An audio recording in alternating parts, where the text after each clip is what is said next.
Então, pessoal, vamos agora ver como é que a gente sabe se um sistema é linear, né?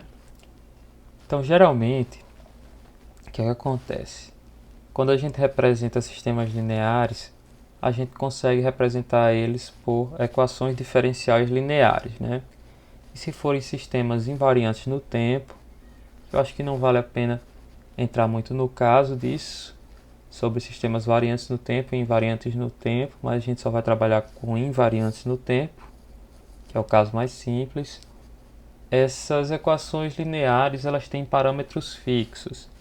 Isso quer dizer que cada um desses parâmetros aqui eles não variam com o tempo, né? O valor deles é constante. Então esses sistemas eu consigo representar por meio dessas EDOs lineares com parâmetros fixos. Eu tenho aqui, no caso, a enésima derivada do meu y. Então, no lugar de um y ponto, seria um y com n pontos, né? Algo assim. Aqui eu tenho a derivada de número n-1 em relação ao tempo. Até aqui a primeira derivada. E aqui o próprio y, né? E cada um menos o primeiro aqui tem o seu coeficiente, seu parâmetro aqui. Do outro lado da equação eu tenho a minha entrada, que em geral a gente vai trabalhar com sistemas assim, mas que pode ser generalizado para até uma derivada de ordem m da entrada. Da mesma forma também com parâmetros fixos, desde que esse m não ultrapasse o valor do n. Sendo assim, claro, não se assustem com essa fórmula porque ela é, digamos, o caso mais geral, né? A gente não vai trabalhar com algo dessa complexidade assim, o n vai ser pequeno. Então, dessa forma, se a gente escreve esse sistema dinâmico assim, o que é que eu fiz? Eu só fiz isolar a maior derivada do lado esquerdo da equação e passar tudo para o outro lado. Então, esse lado direito aqui eu posso chamar de uma função desses parâmetros aqui, desses parâmetros não, né, dessas variáveis, das derivadas de y e das derivadas de u.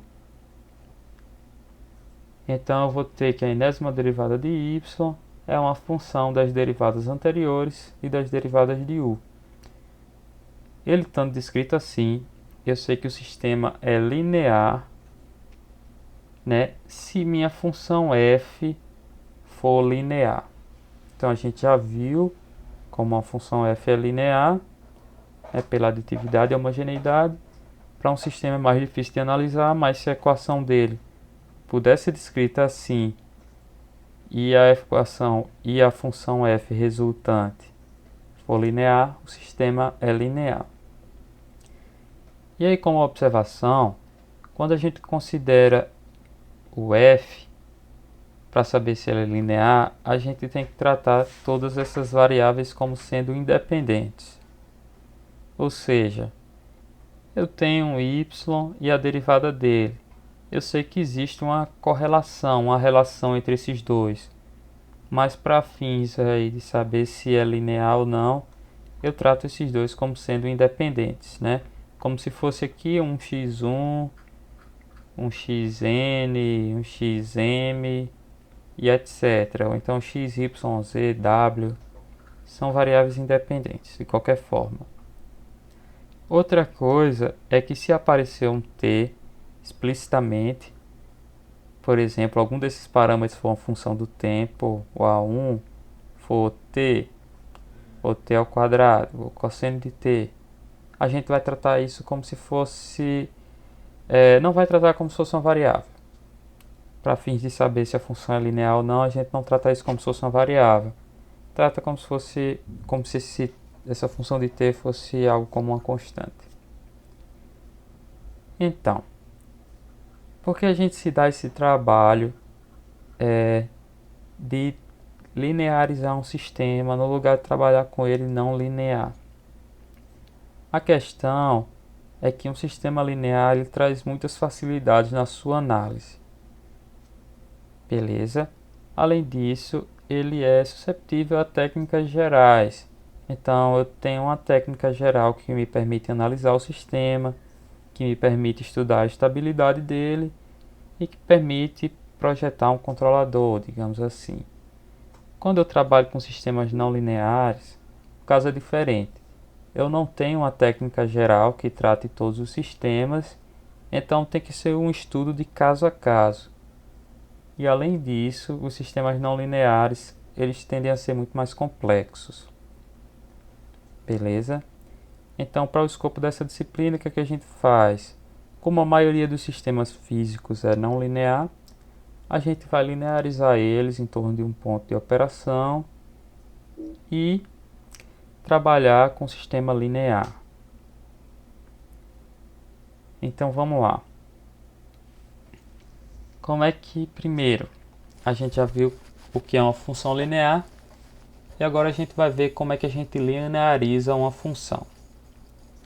Então, o processo de linearização de uma função é feito por uma expansão em série de Taylor truncada na primeira derivada. Se eu tiver funções com uma variável só, para ser mais simples, vamos ver como é que fica.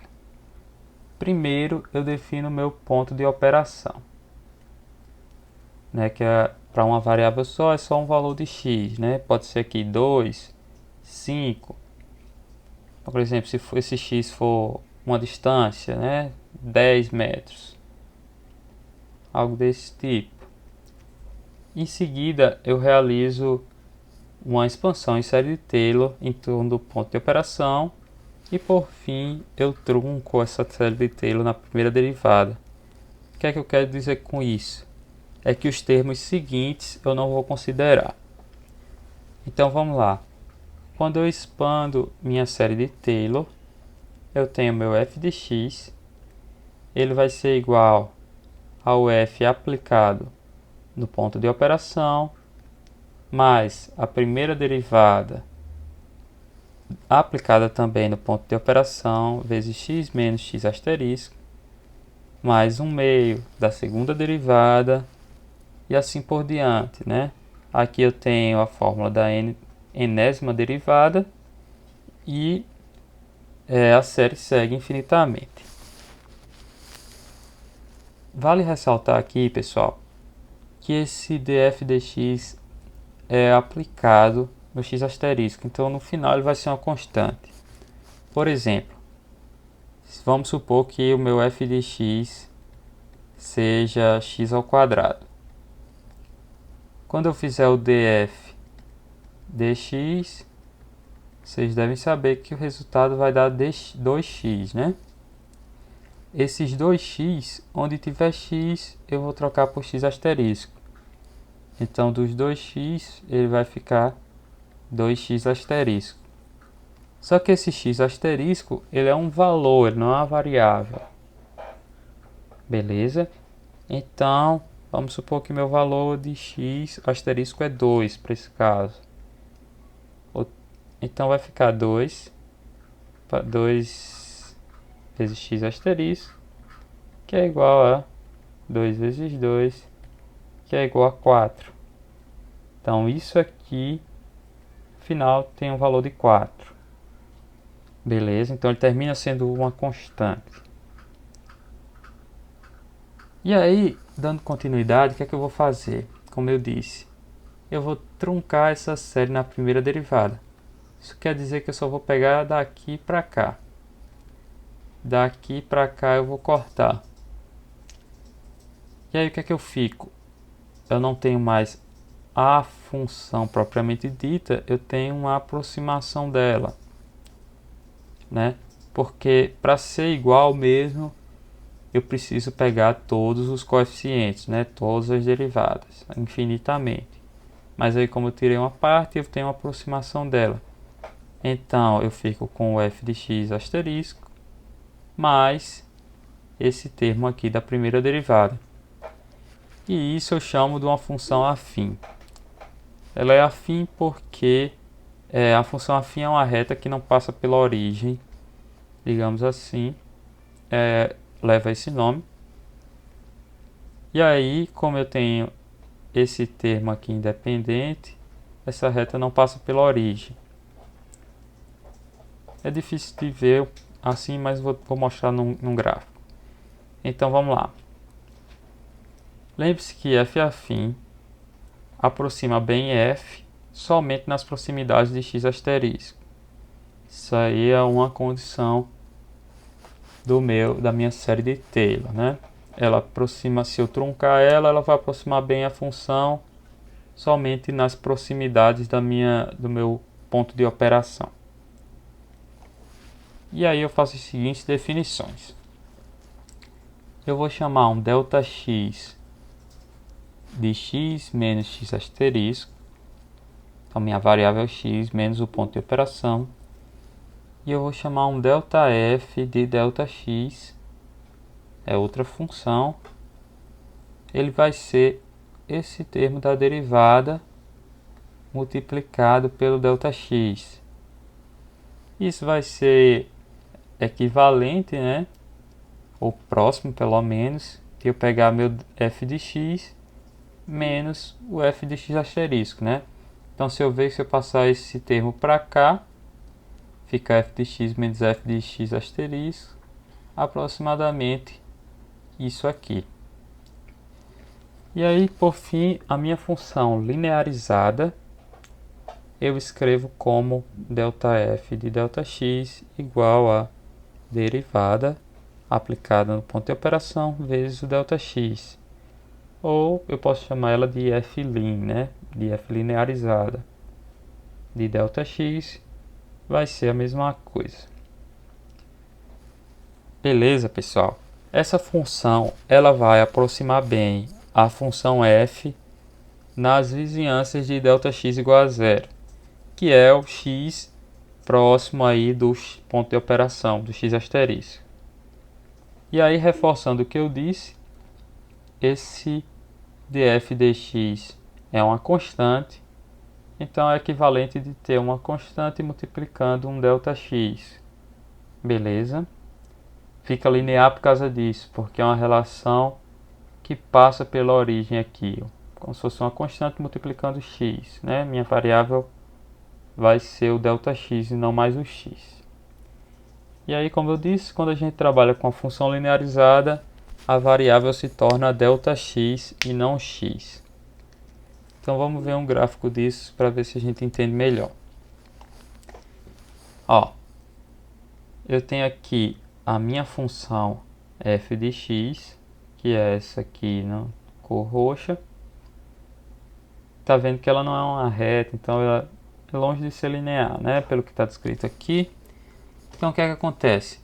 O meu ponto de operação é esse aqui. Se eu for no ponto de operação, a minha função tem esse valor aqui de fx asterisco. O que acontece quando eu trunco minha derivada, minha série de Taylor na primeira derivada, é que quando eu faço isso aqui, eu vou estar aproximando minha função por uma reta que vai ser tangente ao valor da função no ponto de operação. Então essa minha reta, essa reta aqui que eu obtenho desse processo é tangente à função no ponto de operação. Mas ainda assim ela não é linear, porque ela não passa pela origem. E aí, o que acontece? Eu faço essa translação aqui dos meus eixos coordenados. Em vez de eu trabalhar com x, eu vou trabalhar com um ΔX, né? Em vez de eu trabalhar com y ou com f, que seria o caso, eu vou trabalhar com ΔY ou um ΔF. E aí, essa minha mesma reta descrita nesse outro par de eixos ordenados é que é minha função linear, porque em relação a esse par aqui, ela é uma reta que passa pela origem. Beleza, pessoal? Então vamos lá. só para terminar aqui, a gente viu como é que se faz, como é que se encontra a função linearizada para uma variável. Então vamos ver a analogia para mais de uma variável. Então eu vou definir um ponto de operação, que agora não vai ser mais só um x1, vai ser, digamos, um vetor de coordenadas que vai dar um ponto. E eu faço a expansão em série de Taylor truncada mais uma vez na primeira derivada. Só que a expansão tem uma cara um pouco diferente, né? Aqui está a minha função. Aqui eu estou avaliando ela no ponto de operação. E em termos das derivadas, a primeira derivada eu vou ter que pegar a primeira derivada parcial da função com cada um de seus componentes. Então, primeiro, derrom f, derrom x1, avaliado aqui no meu ponto de operação, também vai me retornar uma constante, vezes x1 menos x1 asterisco. Esse aqui, se eu avalio aqui no x1, aqui dentro vai estar x1 menos x1 asterisco.